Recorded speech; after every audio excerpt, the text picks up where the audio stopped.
kulan wacan daawadayaal ku soo dhawaada qodobada aad ku daawan doontaan warkeena waxaa ka mid ah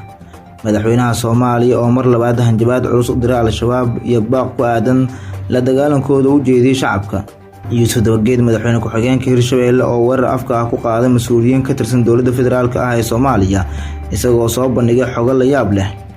dhalinyarada Soomaaliyeed oo laga helay UNF Lacaari ah jisri ku taala dalka Greega waa imise tirada dhalinyaradaasi imaamkii masjidka xaramka oo lagu xukumay 10 sano xabsi ah qodobadaas iyo kuwa kale ayaad halkan ka daawan doontaan iminkana iyagoo faahfaahsan madaxweynaha Soomaaliya Xasan Sheekh Maxamuud oo shir gudoomiyay kulan aan caadi ahayn oo guddiga amniga qaranka uu isugu yeeray ayaa soo saaray fariin culus oo ku socota shacabka Soomaaliyeed madaxweynaha ayaa qodobadan waxa uu diiradda ku saaray amniga gaar ahaan weerarada al-shabaab iyo qaraxyadii ka geystay magaalada Muqdisho wuxuuna mar kale ku celiyay balanqaadkii ciribtirka al-shabaab sidoo kale madaxweynuhu wuxuu ka hadlay howlgallada ka socda gobolada dalka kuwaas oo uu sheegay in dowladdiisu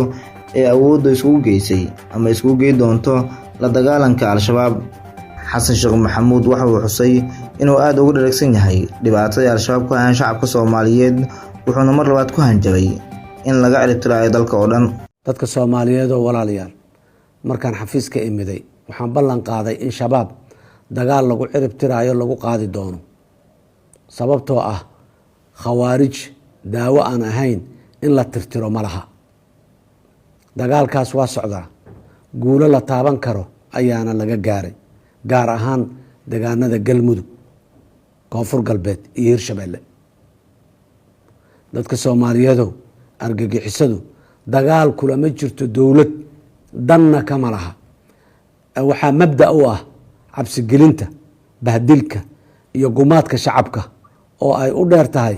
boobka hantidooda iyo cunaqabataynta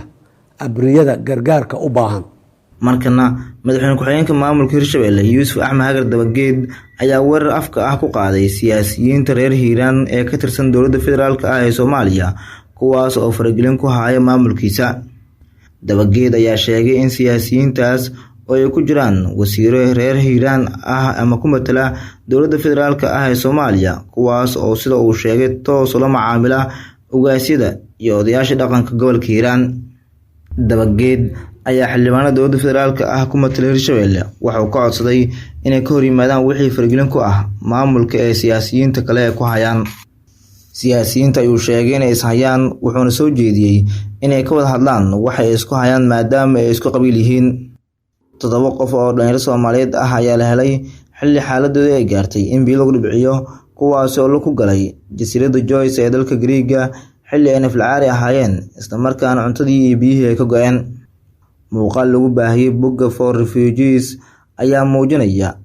dhalinyaradan oo aad u tabar beelay isla markaana afka biyo loogu dhibcinayo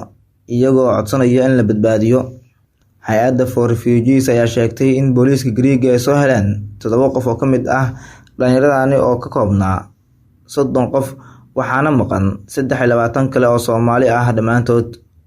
for refugees ayaa waxay kaloo sheegtay inaysan garanayn magacyadooda balse ay jinsiyadooda ay Soomaali yihiin maadaama aysan hadli karin oo ay u baahan yihiin gargaar degdeg ah dhalinyaradan ayaa ka tallaabay xadka dalka Turkiga sida ay sheegtay for refugees iyadoo codsatay in dadka dhibaataysan ee rafaadka soo maray laga joojiyo in dib loogu celiyo dalka Turkiga dowladda Greega ayaa bilowday in dadka tahriibayaasha ah ee la qabto in dib loogu celiyo ama ugu celiyaan dalka ay markii hore ka yimaadeen mas'uuliyiinta Sacuudiga ayaa 10 sano oo xabsi ah ku xukumay imaamkii hore ee masjidka xaramka Sheekh Saalax Al-Taib sida ay sheegtay koox u dooda xuquuqda aadanaha maxkamadda racfaanka ah ayaa diiday go'aan ee horey u gaartay maxkamadda dambiyada gaarka ah taasi oo wax dambi ah ku weysay Sheekh Saalax waxayna taa beddelkeeda siisay xukun xabsi ah sida ay sheegtay kooxda u dooda xuquuqda aadanaha Sheekh Saalax waxaa la xiray bishii August 2018 wax sharaxaad oo rasmi ah lagama bixin xabsiga sheekha oo 48 sano jir ah hase yeeshee kooxaha u dooda xuquuqda aadanaha ayaa sheegay in xarigiisa uu yimid kadib markii uu jeediyay khudbad uu ku sheegay in muslimiinta uu waajib ka saaran yahay inay ka hadlaan xumaanta ka dhex jirta bulshada. Sacuudi Carabiya ayaa waxay caan ku tahay inay si joogto ah u xirto dadka u dhaqdhaqaaqa bulshada, gaar ahaan suxufiyiinta iyo culimada, iyada oo sabab cad aan lahayn ama la sheegin. Daawadayaal, intaa warkeena aad ka daawanayseen channelkeena Ilayska Wararka.